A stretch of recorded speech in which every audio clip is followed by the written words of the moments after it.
Hi, my name is Michelle Nazareth and I'm in 12th grade at Kirby School in Santa Cruz. My objective for my research this year was to investigate the evolution of magnetotactic bacteria, specifically using neodymium magnets and common soil bacteria.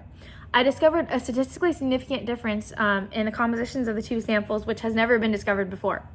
So bacteria are obviously really important both in our bodies and the ecosystems around us, and some are motile, meaning that they can swim because of little flagella to help them get to the nutrients they need, like light, to help them grow and survive. But some of these bacteria are called magnetotactic bacteria because they have magnetite nodules lodged in them, and that helps them align with Earth's magnetic field. Now, these bacteria are really important because not only do they have big roles in symbiotic relationships, but also they're now being used to aid in different cancer therapies.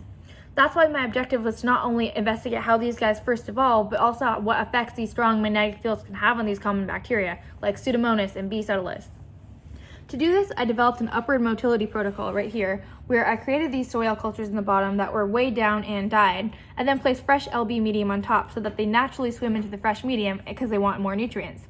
However, the magnetic field groups had to go through these strong magnetic fields at 1.25 teslas.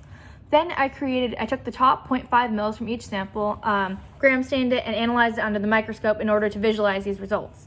I saw really big differences. The control groups had both gram-positive and gram-negative bacteria, but the magnetic groups actually contained mostly gram-negative bacteria, and I repeated this experiment about 12 times or more.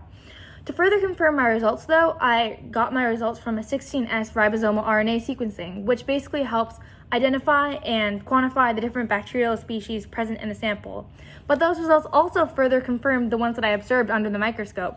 There were so many differences between the bacterial compositions in the control groups and the magnetic groups that it was clear immediately that the magnetic field caused the two populations to split into significant compositional differences.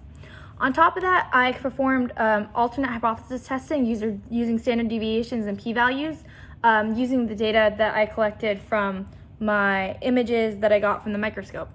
I found that after doing these tests, I got a p-value of 0.0004, which means that my results were statistically significant at the alpha equals 0.01 level, meaning that there's a big compositional differences between these two samples.